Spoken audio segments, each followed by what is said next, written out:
Hello नमस्कार और श्यामनी दोस्तों, आज है घमसाली पांडव लीला मंचन का अंतिम दिन। और दोस्तों अंतिम पड़ाव में जहां आपको पांडव देवताओं द्वारा सामान्य जनमानस को बकरी बनाई जाती है, तो बकरियों के बाल उतारे जाते हैं और उनके मुंह में प्रसाद ठूस ठूस के भरा जाता है। और वहीं दोस्तों दूसरी ओर आपको कई सारी गतिविधियां देखने को मिलेगी, जैसे कि आप अभी देख पा रहे हैं, ये है गैना बकरी। और गैना बकरी की कहानी आपको आगे हम सुनाएंगे। और इसी के साथ दोस्तों एक घड़े में पांडव देवताओं द्वारा दही का मंथन किया जाता है और जिससे शुद्ध मक्खन का निर्माण किया जाता है। और दोस्तों इस मथे हुए मक्खन को प्रसाद स्वरूप आपस में बांटा जाता है। और दोस्तों इस प्रसाद का स्वाद चखने का सौभाग्य मुझे भी प्राप्त हुआ। और दोस्तों आगे पांडव देवताओं द्वारा थोड़ा सा मजाक मस्ती की जाती है। और वहीं दूसरी ओर दोस्तों महिला पशुओं द्वारा घड़े से मथे हुए दही को सभी भक्तजनों के ऊपर छिड़क के एक प्रकार से शुद्धिकरण की जाती है। और जो महिलाएं देवताओं के प्रिय होते हैं उनके ऊपर महिला पशुओं द्वारा कुछ विशेष छिड़काव किया जाता है। और दोस्तों इस शुद्धिकरण के छिड़काव से स्वयं पांडव महिला पशुआ भी नहीं बच पाते हैं। दोस्तों इसी क्रम में महिलाएं पशुओं द्वारा गांव के कुछ विशेष जनों को इस मथे हुए शुद्ध जल से भिगोने की परंपरा रही है। और दोस्तों पांडव लीला के अंतिम दिन जहां आपको देखने को मिला पांडव देवताओं का हंसी मजाक, वहीं दूसरी ओर अब मामला थोड़ा सा गमगीन हो जाता है, जहां एक ओर आप देख पा रहे हैं माता द्रौपदी और महाबली भीम द्वारा गैना बकरी का वध किया जाता है।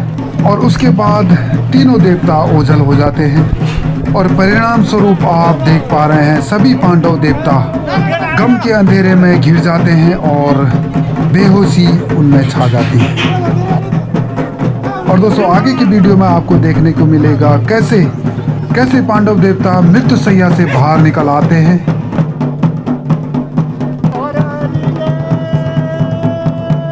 और दोस्तों पांडव देवताओं में भाव देवता अपनी मूर्छा से वापस आने के बाद सभी छुपे हुए पांडव देवताओं जिन्होंने गैना बकरी का वध किया था, जैसे अर्जुन, माता द्रौपदी और महाबली भीम, जो कि छुपे हुए होते हैं अलग अलग जगह, उनको कैसे खोज निकालते हैं, ये भी एक दिलचस्प देखने वाली कहानी है।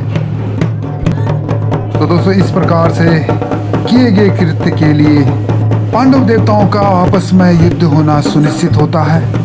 और दोस्तों आगे आप देख पाएंगे कैसे भाव देवताओं द्वारा नागार्जुन देवता, जो कि अर्जुन के पुत्र होते हैं, उनको हार का सामना करना पड़ता है और लगभग मृत्यु शैया तक पहुंच जाते हैं। और दोस्तों आगे की वीडियो में आपको दिखाएंगे कि कैसे नागार्जुन देवता अपनी मृत्यु शैया से वापस आ जाते हैं।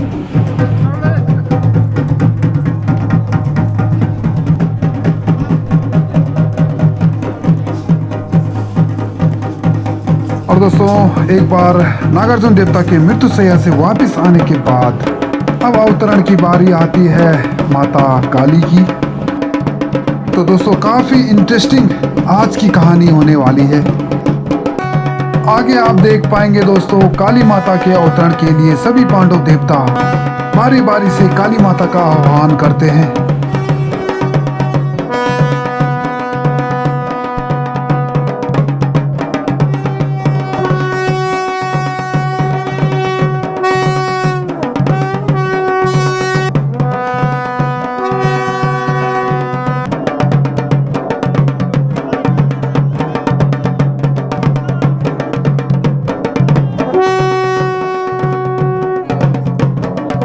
और दोस्तों आगे आप देख पाएंगे अवतरण के बाद माँ काली और माता द्रौपदी का शक्ति प्रदर्शन, जो कि दोनों नंगे पैर जलते हुए कोयले के टुकड़ों के ऊपर थिरकते हैं।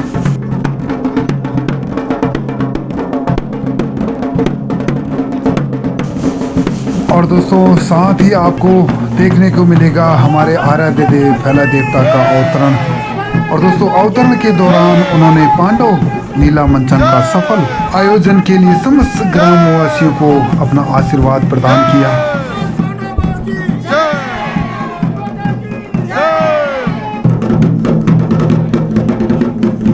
मेरू हाँ गौकू हाँ रखण थपन हाँ गणवालू हाँ तू ही हाँ हमारू हाँ सिर्फ हाँ श्रेष्ठ हाँ चीने।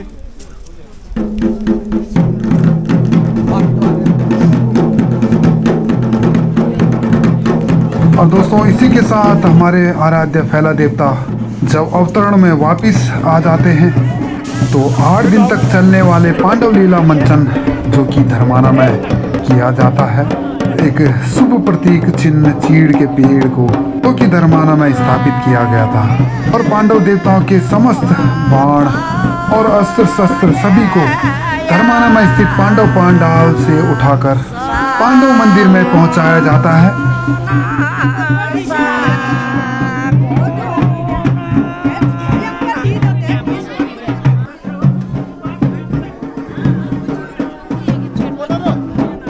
तो दोस्तों 8 दिन तक चलने वाले इस पांडव लीला मंचन के अंतिम दिन पांडव देवताओं का काफिला अब पौराणिक पंचधारा में पहुंच चुकी है, जहां महिलाएं मंगल गीत के साथ और घड़े में शुद्ध जल भरकर पांडव देवताओं का स्वागत करते हैं।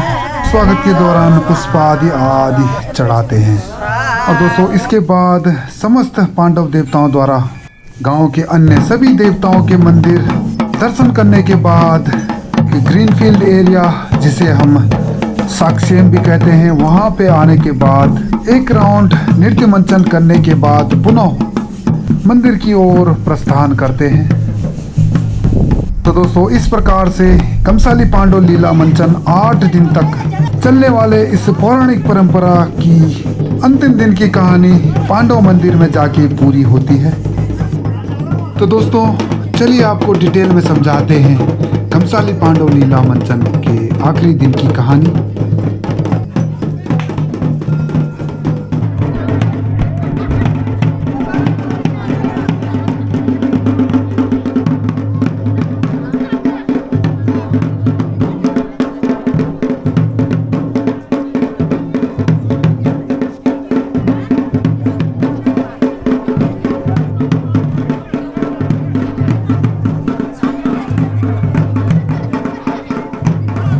अभी दोस्तों जैसे कि आप देख पा रहे हैं पांडव देवताओं द्वारा बारी बारी से सभी को प्रतीकात्मक रूप से बकरी बनाई जाती है और प्रतीकात्मक रूप से बकरी के बाल उतारे जाते हैं और उसे लिटा लिटा के घुमा घुमा के एक हंसी खेल का आयोजन किया जाता है। और इसमें सबसे पहले बारी आती है बारियों की और उसके बाद लगभग सभी का क्रम चालू हो जाता है और एक बार सांकेतिक रूप से बकरियों के बाल उतारने के बाद उनके मुंह में खील और बतासे भरे जाते हैं। वैसे तो दोस्तों थोड़ी बहुत परेशानी बकरी बने स्वजनों को झेलनी पड़ती है और दोस्तों यकीन मानिए इस प्रकार के आयोजन और प्रायोजन काफ़ी शुद्ध माने जाते हैं।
तो दोस्तों इस शुभ कार्य में मुझे भी नहीं बख्शा गया और पांडव देवताओं के आशीर्वाद स्वरूप मुझे भी सांकेतिक बकरी बननी पड़ी और मुंह में मेरे भी ठूस ठूस के खील बतासे भरे गए। और दोस्तों इस कृत्य को मैं एक आशीर्वाद के रूप में ही समझूंगा।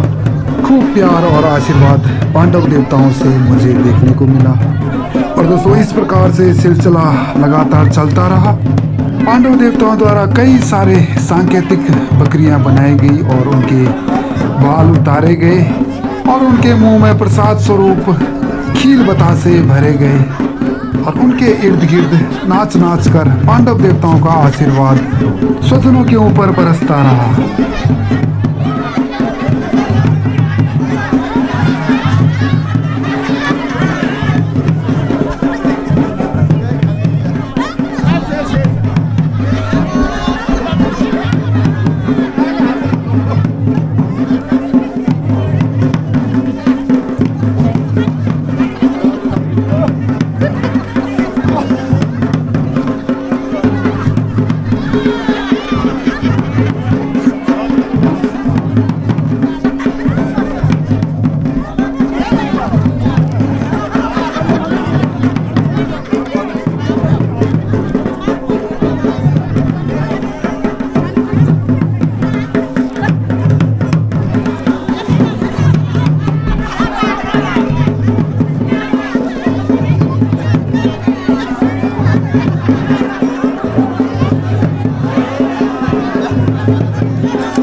तो दोस्तों इस प्रकार से सांकेतिक बकरियों की कहानी यहाँ पूरी होती है।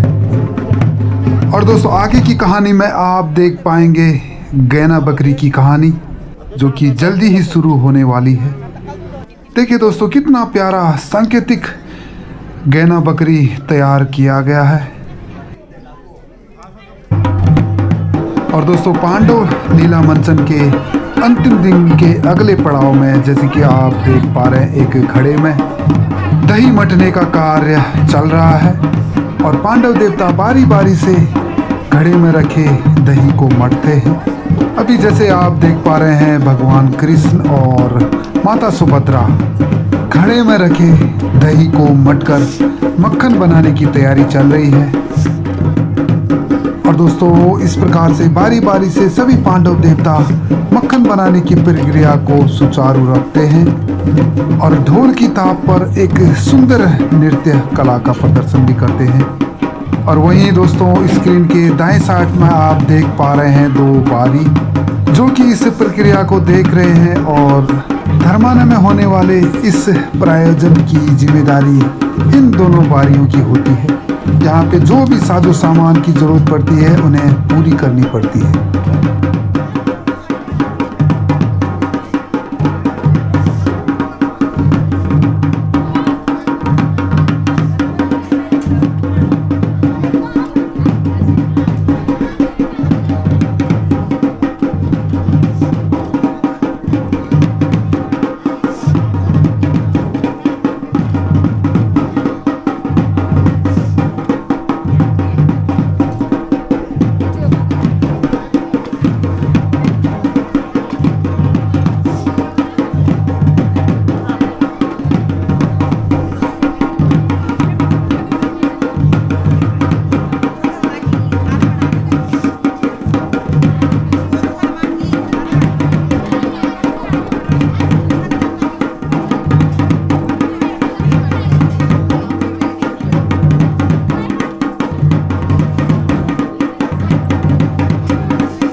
दोस्तों एक बार जब मथने की प्रक्रिया पूरी हो जाती है और मक्खन तैयार हो जाता है तो सबसे पहले पांडव देवता इस मक्खन को आपस में भोग लगाते हैं और उसके बाद सामान्य जनमानस को प्रसाद के रूप में वितरण करते हैं। मुझे भी ये सौभाग्य प्राप्त हुआ और कई भक्तजनों पर भी मजाक के तौर पर इसे पहले प्रसाद रूप से दिया जाता है और उसके बाद मजाक स्वरूप उनके मुंह पे भी लगाने की परंपरा सदियों से चली आ रही है। और दोस्तों आगे आप देख पाएंगे प्रसाद वितरण के दौरान कैसे पांडव महिला पसवा भक्तजनों को बारी बारी से प्रसाद वितरण करते हैं, यानी कि मक्खन का भोग लगाते हैं। और जिन जनमानस से काफ़ी खुश वो होते हैं तो उनके फेस पे भी वो मक्खन का पूरा लेप लगा देते हैं, जैसे कि आप अभी देख पा रहे हैं।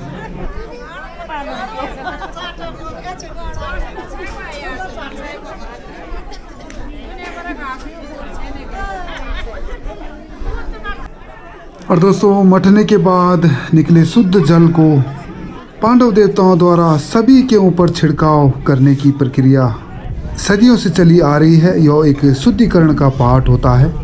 पांडव महिला पसवा घूम घूम कर सभी के ऊपर इस पवित्र जल को छिड़कर अपना आशीर्वाद प्रदान करते हैं।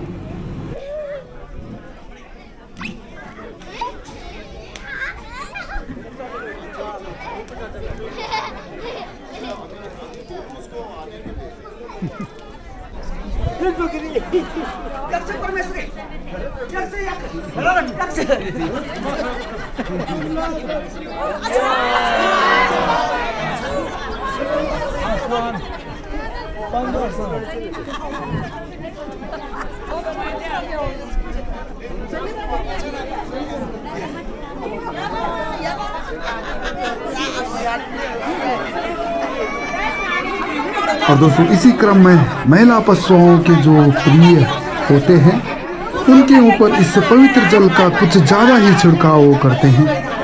और दोस्तों जिनको ज़्यादा आशीर्वाद दिया जाता है वो नाराज भी नहीं होते हैं। और दोस्तों इस प्रयोजन के प्रकोप से खुद पांडव देवता भी अपने आप को नहीं बचा पाते हैं और आपस में भी खूब अटखेलियाँ खेलते हैं।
तो चलिए दोस्तों अब हम अगले पड़ाव की ओर बढ़ते हैं जहां गैना बकरी की कहानी शुरू होती है। दोस्तों पांडव देवताओं में पालक देवता भी होते हैं जो कि जिनको भाव देवता कहते हैं, जो पांडव देवताओं के सेवक माने जाते हैं। और दोस्तों उन्हीं पालक देवताओं यानी कि भाव देवताओं द्वारा बकरी भी पाली जाती है ऐसा माना जाता है। और दोस्तों एक दिन की बात है जब माता द्रौपदी को एक लालच आ जाता है कि उन्हें गैना बकरी यानी कि जो भाव देवताओं द्वारा पालन पोषण किया गया था उनकी इच्छा है कि उनका वो स्वाद चख सके।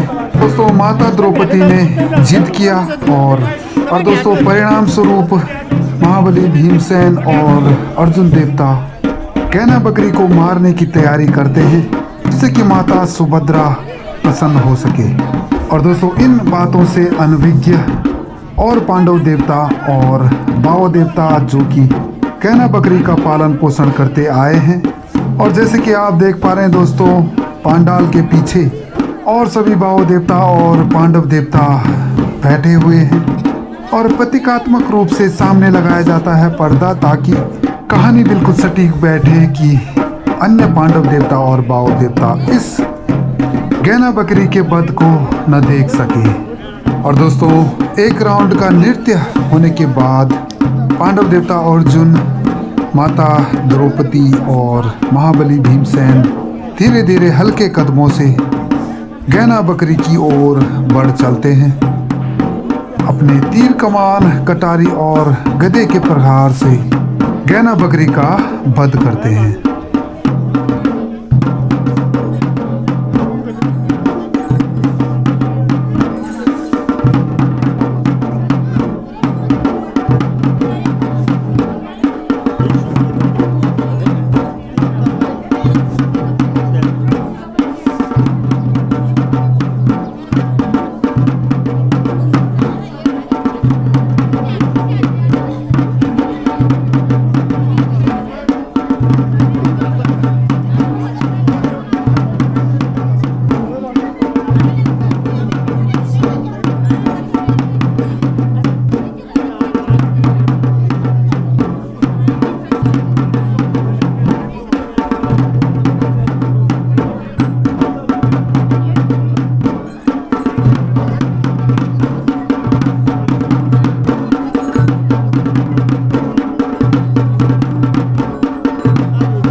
अब दोस्तों, जैसे कि आप देख पा रहे हैं, सांकेतिक रूप से गैना बकरी का वध हो जाता है।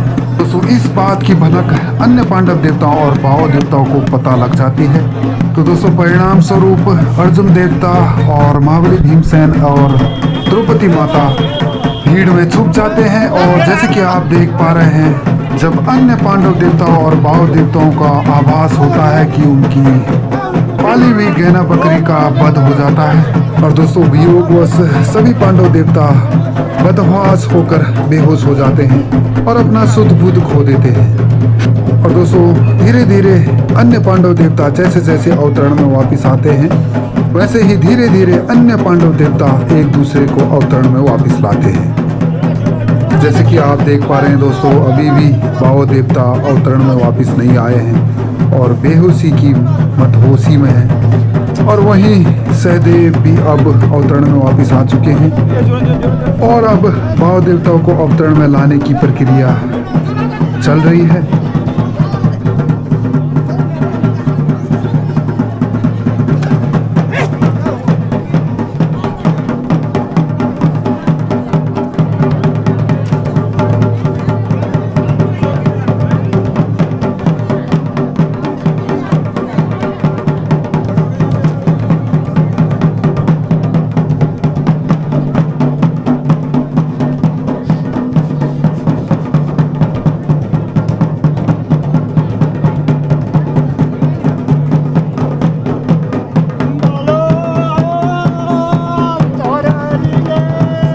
और काफी देर के बाद बाओ देवता अवतरण में वापस आ चुके हैं और वो मरणासन से वापस आ चुके हैं।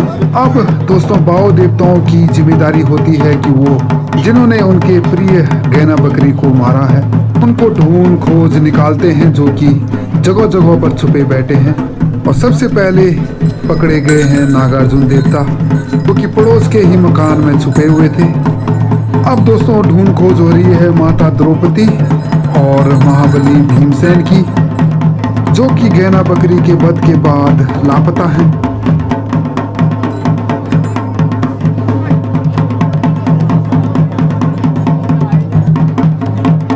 दोस्तों काफी ढूंढ खोज के बाद अब माता द्रौपदी भी पकड़ में आ चुकी हैं और उन्हें भी धर्माना में पकड़ के लाया जाता है।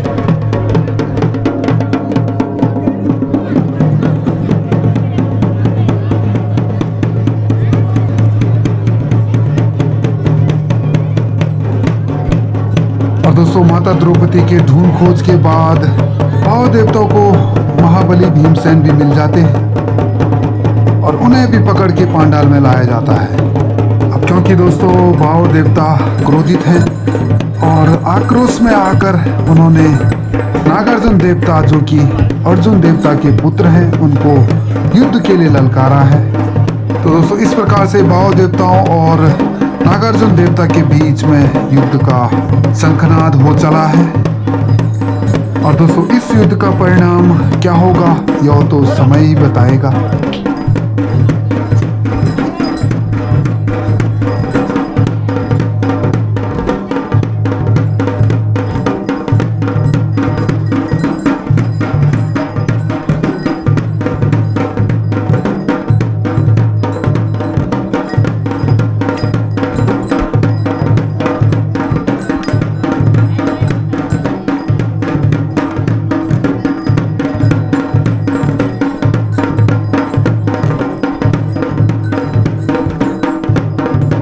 और दोस्तों युद्ध का परिणाम ये रहा कि भाव देवता ने नागार्जुन देवता को अपना शिकार बनाया है।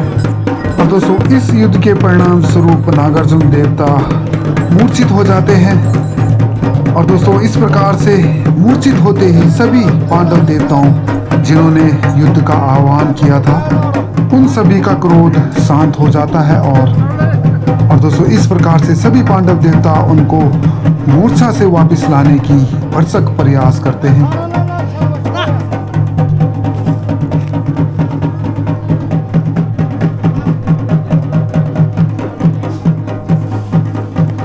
और अंततः दोस्तों पांडव देवताओं का प्रयास सफल रहा।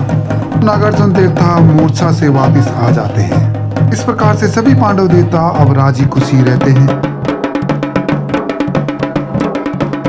और दोस्तों पांडव लीला मंचन के अगले चरण में आप देख पाएंगे माता काली का अवतरण। और अवतरण के बाद काली माता का आप कई सारे रूप और दिशा निर्देश जो कि गांव वालों को देते हैं, आप आज देख पाएंगे। और दोस्तों अवतरण की प्रक्रिया काफी लंबी चलती है, क्योंकि काली माता का अवतरण के लिए पशुओं का अवतार में आना एक जटिल प्रक्रिया है, जिसे बारी बारी से सभी पांडव देवता आजमाते हैं और अपना प्रयास करते हैं।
अंत में दोस्तों पांडव देवताओं का प्रयास सफल रहता है और काली माता अवतरण में आ जाती हैं।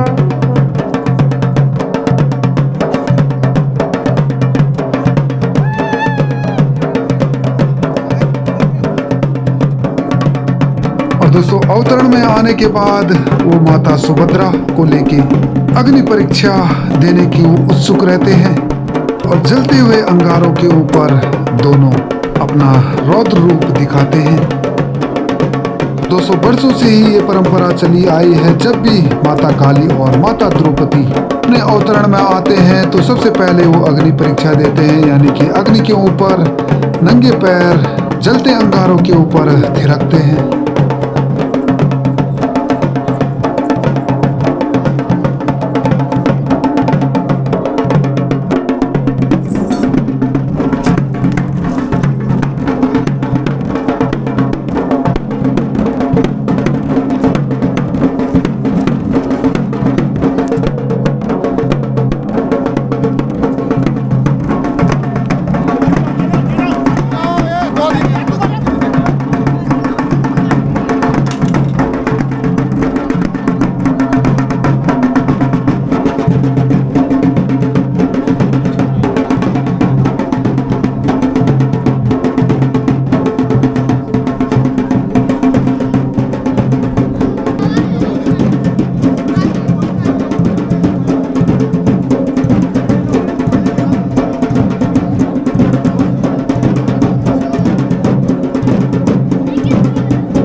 हाँ सारू, हाँ पांडव, हाँ सब, हाँ तेरा, हाँ शर्मा, हाँ सी, हाँ हम, हाँ सब, हाँ पांडव, हाँ रक्षा, हाँ तोरी, हाँ कम।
से सभी देवताओं के अवतरण के बाद अब बारी आती है हमारे भूमियाल यानी कि क्षेत्रपाल श्री फैला देवता के अवतरण की। जैसे कि आप देख पा रहे हैं, माता काली द्वारा फैला देवता का आह्वान किया जाता है कि वो स्वयं आशीर्वाद देने के लिए अपनी उपस्थिति दर्ज कराएं और प्रकट हों।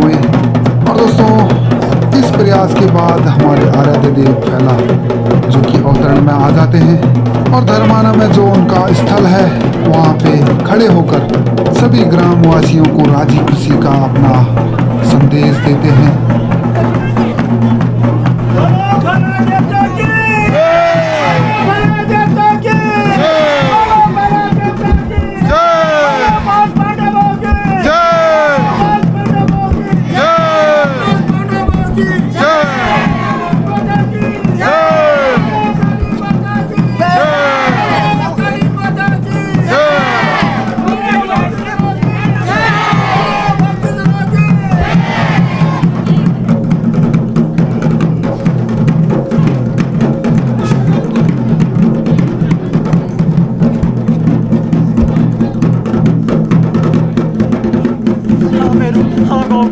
रखण थप्पड़ हाँ गणवालू हाँ तू ही हाँ हमारू हाँ सिर्फ हाँ श्रेष्ठ हाँ चीनी।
दोस्तों, एक भूमियाल और एक क्षेत्रपाल होने के नाते हमारे फैला देवता 8 दिन तक चलने वाले पांडव लीला मंचन के सफल आयोजन के लिए सभी ग्रामवासियों का धन्यवाद करते हैं और अपना आशीर्वाद देने के बाद फैला देवता अपने अवतरण से वापस आ जाते हैं।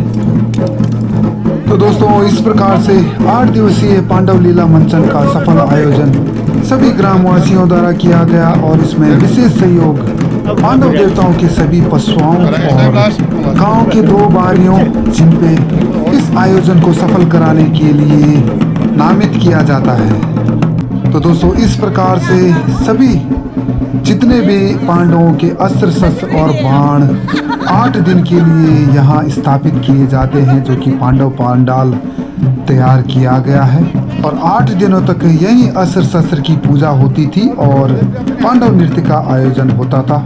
और दोस्तों, इस प्रकार से सभी लोग अब तैयारी करते हैं और शुद्ध चीड़ के पेड़ को भी निकाला जाता है यज्ञ स्थल से और सभी पांडव देवताओं की टोली अब निकल चलती है गांव के जितने भी मंदिर बने हैं उनके दर्शन के लिए। और दोस्तों, मंदिरों के दर्शन करने के बाद पांडव देवताओं की टोली पहुंचती है पांडव देवताओं के मुख्य मंदिर में और वहीं पे जाके सारे पांडव देवता अपने अवतरण से वापस आते हैं और उसके बाद पांडव देवताओं के जितने भी अस्त्र शस्त्र और बाण उसी मंदिर में रखे जाते हैं और वहीं पूजा अर्चना की परंपरा बदस्तूर जारी रहती है।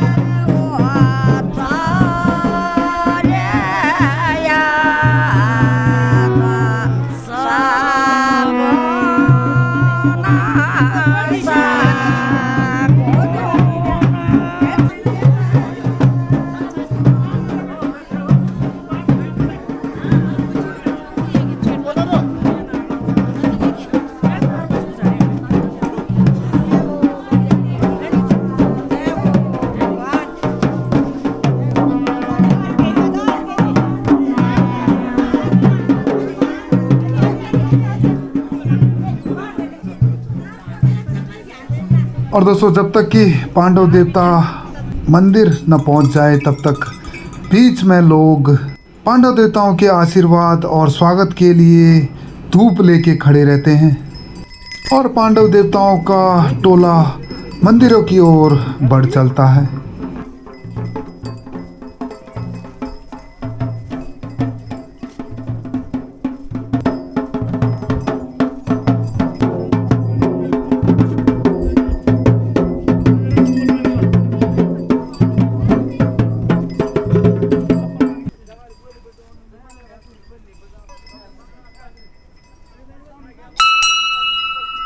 और दोस्तों पांडव देवता मंदिर मंदिर जाते हैं और वहीं हमारे पवित्र जल स्रोत पंचधारा में घड़ा लेकर हमारे गांव के माताजन पांडव देवताओं के स्वागत के लिए खड़े रहते हैं और मांगल गीत वहां गाया जाता है और पांडव देवताओं से भी उन्हें आशीर्वाद स्वरूप राजी खुशी का आशीर्वाद दिया जाता है।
और दोस्तों फिर काफिला बढ़ चलता है जो कि गांव के एक छोर पे स्थित अलग अलग पट्टियों के कुल देवताओं के मंदिर के दर्शन के लिए।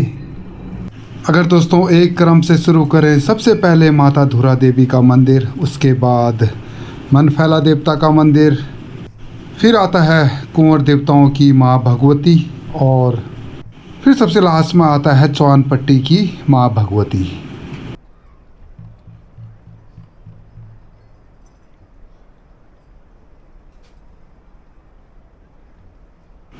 और दोस्तों उसके बाद काफिला आगे बढ़ता है पंचनाग देवता द्वारा दिया गया पवित्र जल स्रोत, जिसे हम मुनियाल भी कहते हैं। मुनियाल के पवित्र जल से सभी देवी देवता अपने पवित्र बाण इत्यादि को स्नान कराते हैं। और दोस्तों स्नान इत्यादि कराने के बाद अंतिम बार एक राउंड का पांडव नृत्य मंचन शुरू हो जाता है, पवित्र बुग्याल, जिसे हम सक्सेम भी कहते हैं।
दोस्तों नृत्य मंचन पूरा होने के बाद काफिला बढ़ चलता है आगे मंदिर की ओर।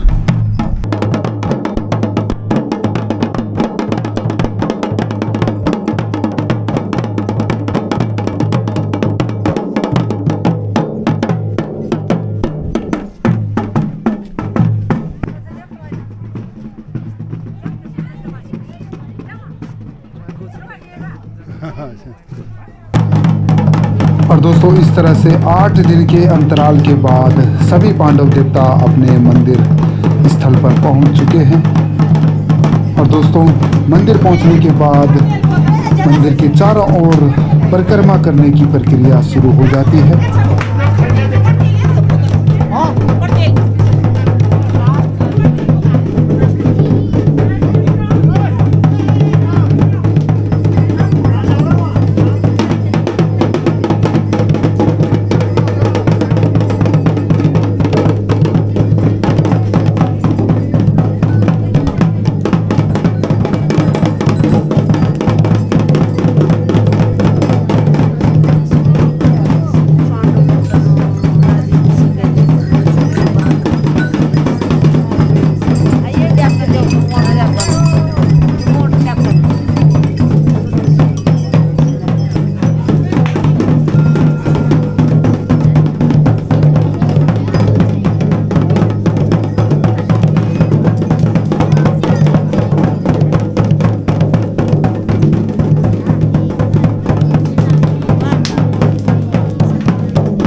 और दोस्तों इस प्रकार से परिक्रमा पूरी करने के बाद सभी पांडव देवता मंदिर के अंदर अपने अवतरण को त्याग देते हैं और यहीं पे गमसाली के 8 दिवसीय पांडव लीला मंचन का समापन हो जाता है। तो दोस्तों इस प्रकार से सभी मेरे दर्शकों जिन्होंने गमसाली पांडव नृत्य मंचन का मेरे वीडियो के माध्यम से अवलोकन किया, उन सभी को पांडव देवता और भूमियाल फैला देवता सदैव खुश रखे और उनकी मनोकामना पूर्ण करें।